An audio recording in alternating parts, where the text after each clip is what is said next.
Bienvenidos a Conversaciones de Fe. Soy Malcott, estoy con mi esposa Yolanda y estamos hablando de un tema muy importante que es la tentación. Hemos visto, Dios no tienta, es Satanás que es el tentador para hacernos caer. Hemos visto que Dios también pone pruebas, permite pruebas. ¿Por qué? Porque quiere evaluarnos, resaltar ciertas cualidades y dones y talentos que tenemos, que demos fruto espiritual de paciencia, de gozo, de tantas cosas, ¿verdad? Entonces, Dios está ahí para también darnos galardones cuando ganamos la victoria ahí, vencemos una tentación o pasamos una prueba. Tenemos que entender la diferencia entre las dos cosas, es lo que vimos en el programa anterior. Y ahorita vamos a ver un poquito las formas que pueden tomar las tentaciones. Hemos hablado un poquito de esta primera forma, que son tentaciones que provienen de gente que se opone a Dios. Y hay varios ejemplos en la Biblia y especialmente en los evangelios. Mateo, por ejemplo, 16:1, ¿verdad? Porque vemos ahí es gente que viene con un pensamiento enfermo, ya algo que está mal, ¿verdad? Dice ahí en el 16:1 de Mateo: vinieron los fariseos y los saduceos para tentarle y le pidieron que le mostrase señal del cielo.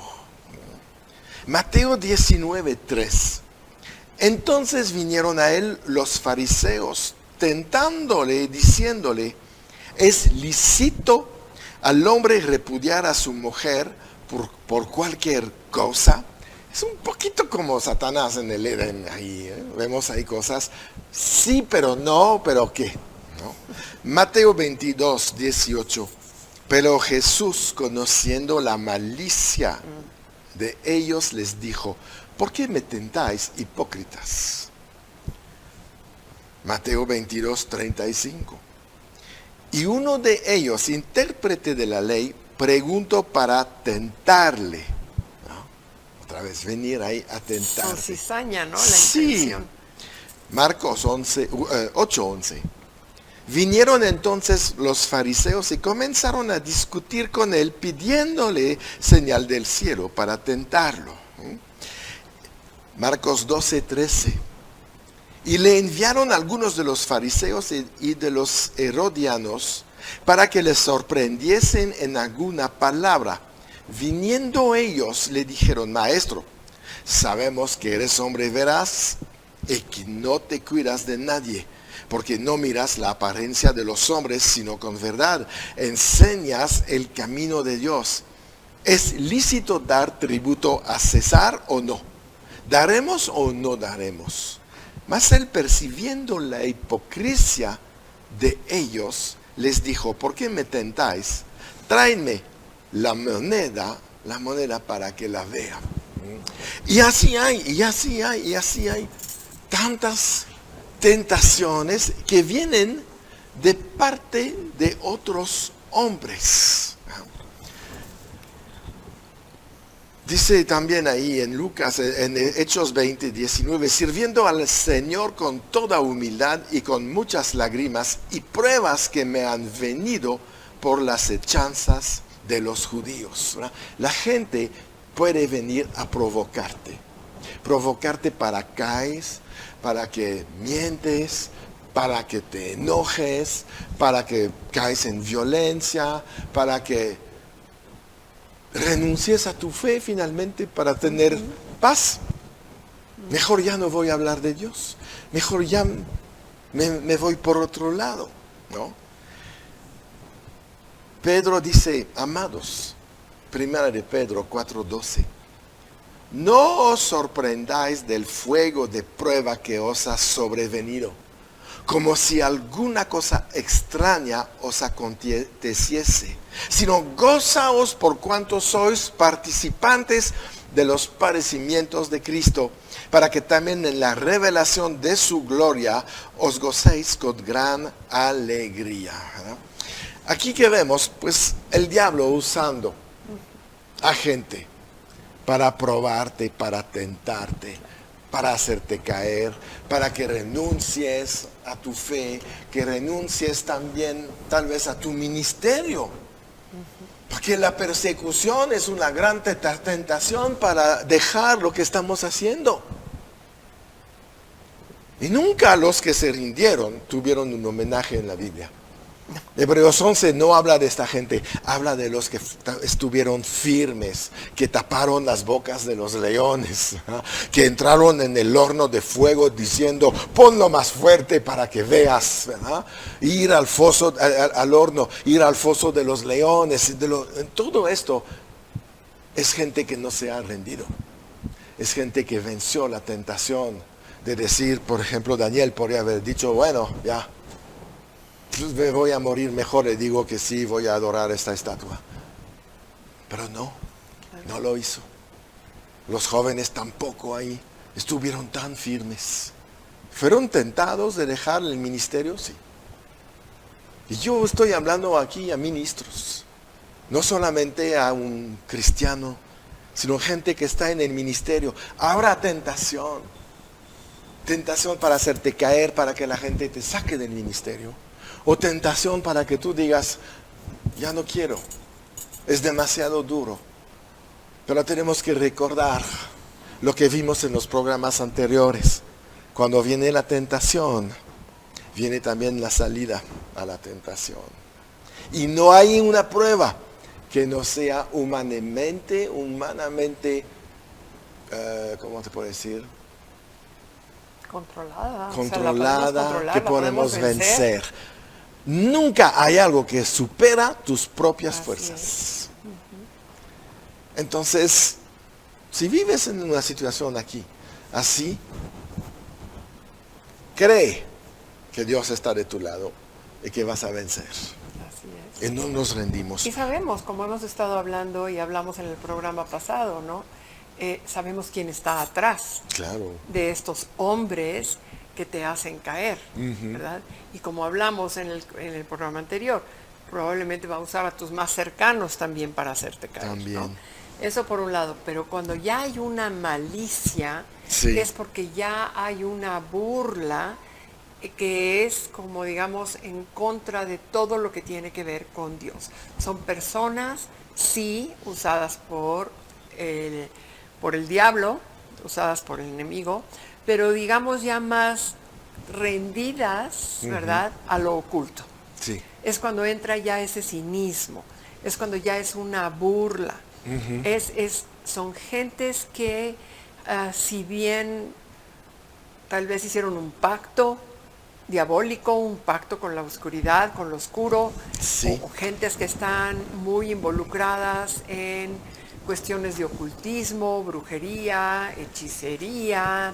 Así es. Y son los que los demonios usan para venir a destruir a los hijos de Dios. Exacto. Tienen esa función específica, ¿verdad? Son enviados, son espíritus enviados para destruir a los hijos de Dios a través de otras personas que ya se entregaron, digamos, a esa situación oculta. Así es. Y vienen vestidos como ovejitas, pero son unos lobos rapaces, así ¿no? es. Y te vienen a decir, no, sí, es que tú eres lo máximo, porque nadie puede, etcétera, pero te están seduciendo. Así es. Para caer, para que en un momento de descuido o de debilidad te meten la estocada y te hicieron hacer algo que en tus 5 sentidos nunca hubieras hecho. Y es la primer puerta que se abre al ocultismo. Sí, exacto. Entonces entra una burla, entra una oposición descarada, porque las citas bíblicas que tú acabas de leer ahorita es un descaro. Sí, claro, por supuesto, por supuesto.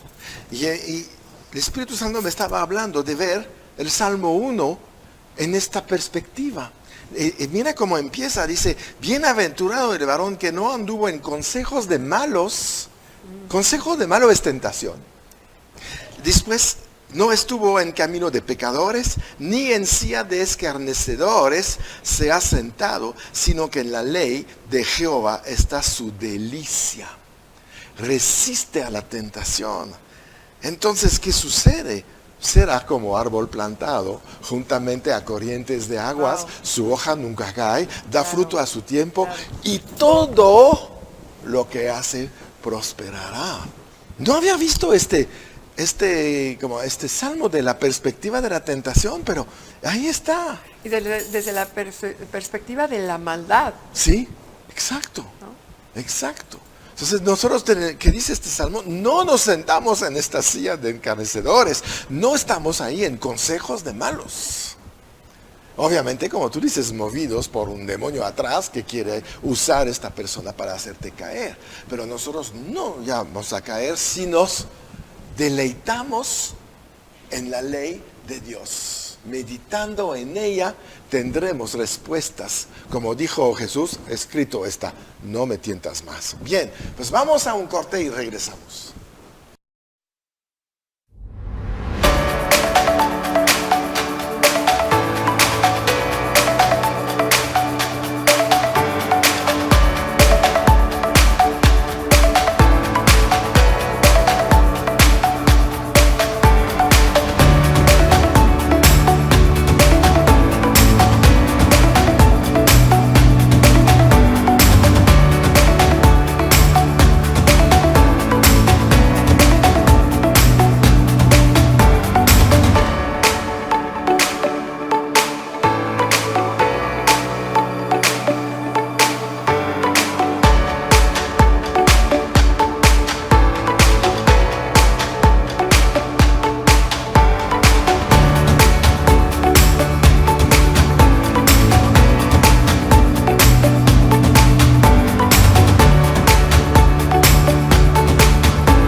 Estamos de regreso, ya acabamos de ver algo importante de una de las formas en la cual vamos a ser tentados, era a través de la gente. Hay una segunda forma que es a través de nuestros deseos personales, deseos naturales. En otras palabras, la carne. Porque son los deseos de la carne, no son los deseos espirituales, claro, de hacer cosas grandes, son los deseos de la carne. Y ahí pues Santiago nos habla de esto. ¿Dónde estoy? Sí. Santiago, ya lo leímos al principio en otro programa, Santiago 1, 13 al 15. Cuando alguno es tentado, no diga que es de parte de Dios, porque Dios no puede ser tentado por el mal, ni él tienta a nadie, sino que cada uno es tentado cuando de su propia concupiscencia es atraído y seducido. Entonces, la concupiscencia, después que ha concebido, da a luz al pecado. Y el pecado, siendo consumado, da a luz a la muerte. Entonces vamos ahí a nivel alto, ¿verdad? Grave. Primera de Timoteo 6:9 también lo menciona. Dice, porque los que quieren enriquecerse caen en tentación y lazo, y en muchas codicias necias y dañosas, que hunden a los hombres en destrucción y en perdición. ¿Ah? Está ahí haciendo referencia a los viejos deseos, los que se quedaron con la carne porque el espíritu nació de nuevo, pero la carne sigue ahí y tiene que estar sujetada a la voluntad de Dios a través de nuestro espíritu, guiado por el Espíritu Santo. Sí, hay que reforzar de que la carne es pernichosa.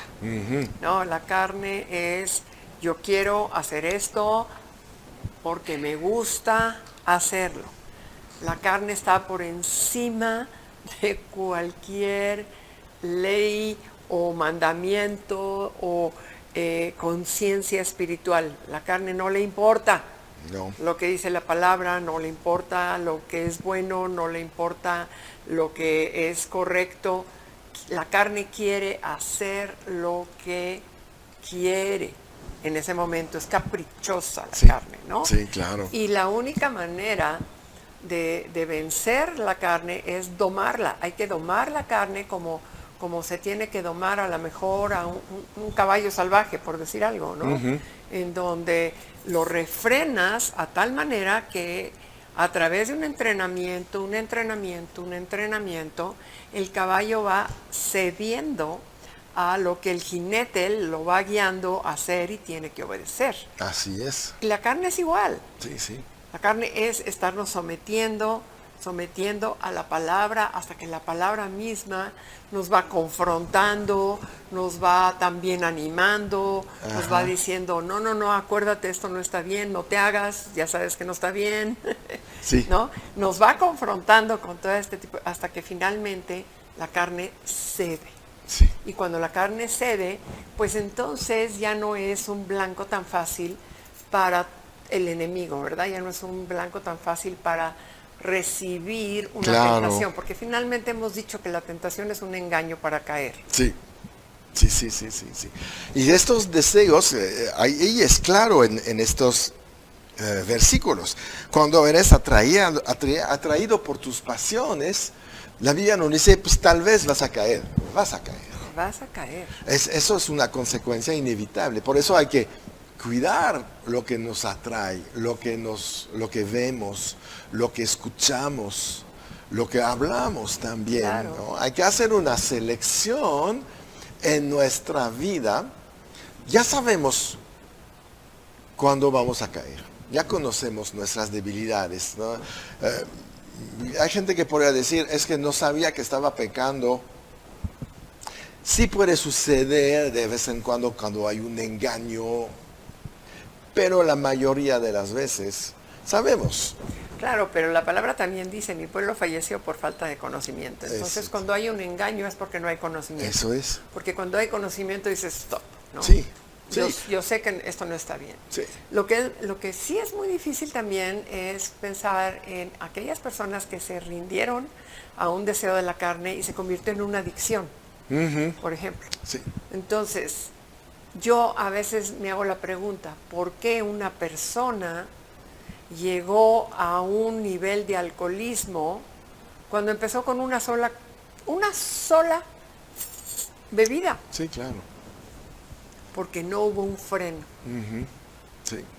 Y ahí es donde una vez que se le da un poquito a la carne toma control y se sigue. Sí. Y puede ser en cualquier cosa, puede ser en alcohol, puede ser en la droga, puede ser en hábitos, ¿verdad?, de infidelidad, pueden ser hábitos de ira, pueden ser hábitos, cualquier deseo, los deseos de la carne, pues están listados ahí, ¿no? Están ahí en Gálatas. Entonces, empezaron con un pequeño deseo que dice, sé que no está bien, pero claro, no pasa nada. De hecho, hay un camino ahí, ya que estamos hablando de esto, hay un camino entre, al principio hay pecado, después hay iniquidad, hay transgresión y terminamos en iniquidad. Entonces el pecado es errar al blanco.